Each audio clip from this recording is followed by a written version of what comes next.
L'immobilier simplifié avec Patrick Lapalme. Certainement mon ami Patrick Lapalme de l'équipe Patrick Lapalme de chez Remax Prestige. D'abord, Patrick, avant de commencer, je veux te féliciter. Moi, j'y étais samedi, j'allais faire un tour pour 1100 balles pour Enfants Soleil. C'était beau de vous voir aller, toi et Linda Cadieux, toute l'équipe en fait, les bénévoles, la mascotte, et puis vous avez amassé, je pense, beaucoup de sous. 9 580 $ avec les dons corporatifs qui étaient plutôt non égaux, plutôt dons égaux, et on s'emballe pour la cause pour Enfants Soleil, donc on a jumelé les deux événements.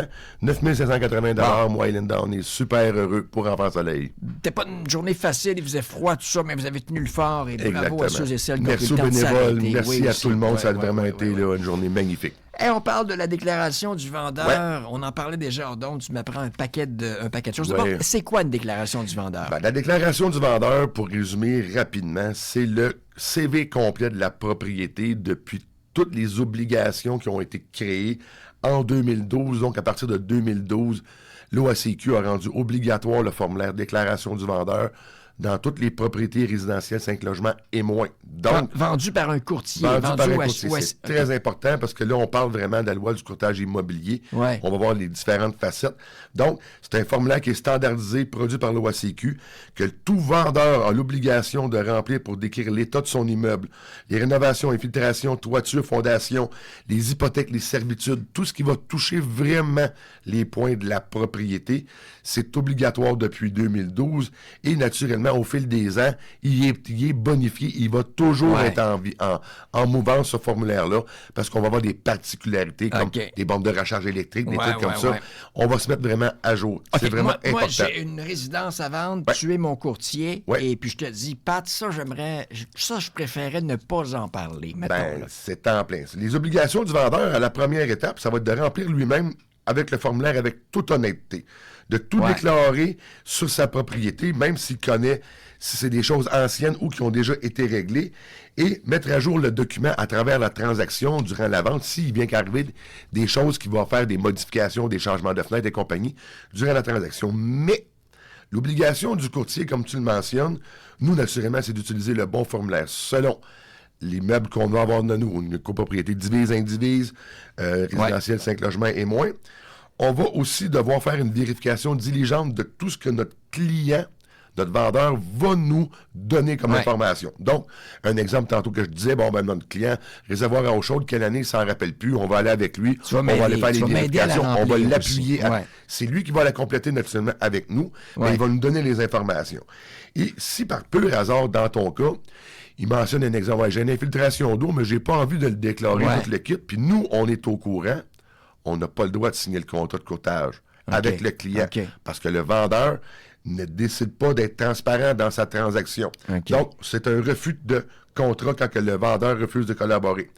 Si par hasard, il refuse en transaction, on a un exemple, on est en vente et compagnie, on a une infiltration d'eau qui arrive durant la période de vente, et notre client vendeur, on va faire une visite puis on s'en aperçoit, notre client vendeur refuse de déclarer cette nouvelle chose qui est arrivée, on doit cesser immédiatement le contrat de courtage. Parce que ce qu'il faut savoir, c'est qu'on va protéger, nous, les courtiers immobiliers, l'ensemble des parties. L'acheteur, même s'il n'est pas représenté, ainsi que son vendeur, vont être protégés par la déclaration du vendeur. Puis la déclaration du vendeur, l'objectif numéro 1, c'est d'éviter les mauvaises surprises après la vente et limiter les poursuites, et que l'acheteur, lui, avant même la visite, connaisse l'état de la propriété pour qu'il se fasse une tête s'il va, oui ou non, vouloir aller visiter. Mais si j'achète directement du propriétaire et il n'y a pas de courtier du tout d'impliqué, c'est pas obligatoire. Il y a zéro... vous vendez de gré à gré, il n'y a aucune obligation de déclaration du vendeur pour la raison est la suivante. Vous n'êtes pas régi par la loi du courtage immobilier. Nous, les courtiers immobiliers, on est régis par la loi du courtage immobilier, et c'est là qu'on se doit avoir un devoir d'obligation de divulguer avec notre client et de l'informer, parce que quand on va informer notre client vendeur de tel fait, et nous, on est au courant de ce fait-là, parce que visuellement, une maison, ça nous parle, là. On connaît ça, là. Et puis, s'il ne veut pas collaborer et bien divulguer sa déclaration du vendeur, on n'a pas le droit de signer le contrat de courtage avec lui. En terminant, si moi je suis acheteur, mais le vendeur, lui, n'a pas de courtier, et je peux avoir, moi, un courtier pour me représenter. Avec un contrat de courtage acheteur pour pleinement vous représenter. Donc, là, moi, j'ai l'obligation avec le vendeur, premier des faits, de lui proposer de se faire pleinement représenter par le courtier immobilier de son choix. Ouais.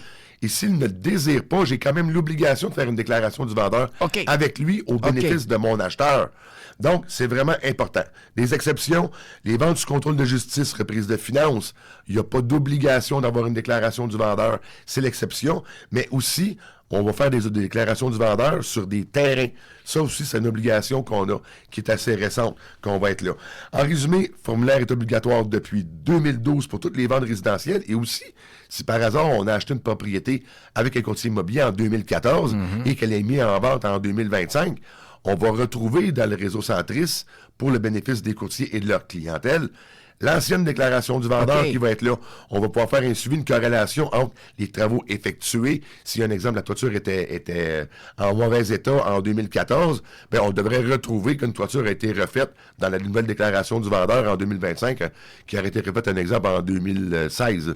C'est vraiment ces exemples-là. On peut faire des corrélations entre l'état de la propriété et son entretien à travers le temps. De là, l'importance de faire affaire avec votre courtier immobilier. Ben oui, parce que si ça a été fait de gré à gré, donc sans courtier, sans déclaration du vendeur, et que là, j'ai acheté, puis là, j'ai des problèmes, j'ai pas droit au même recours, j'imagine, que s'il y a une... Ben non, effectivement. Parce que nous, on a l'obligation, toujours par la loi du courtage immobilier. C'est vraiment effectivement ça. Fait que donc, si vous voulez être protégé, travaillez avec un courtier immobilier, puis je fais une parenthèse, vous achetez un véhicule à 5 000 $, vous n'êtes pas à payer 200-300 $ d'inspection. Ouais. Quand vous faites un achat d'une propriété de 400, 500, 700 000 $, votre courtier immobilier va vraiment vous servir à vous protéger dans l'ensemble, soit de votre achat ou de votre vente de votre propriété. C'est l'achat d'une vie, hein, c'est exactement, ça. Si on veut réécouter une des chroniques ou te joindre? Ben, facilement, vous pouvez me rejoindre au 450-499-5544. Sur l'ensemble des réseaux sociaux, toutes les chroniques immobilières sont disponibles. Abonnez-vous. Merci, mon cher Patrick Lapalme. Un but, une passion. Vendu. Jusqu'à 9h, l'Anaudière se réveille avec Sylvain Morin.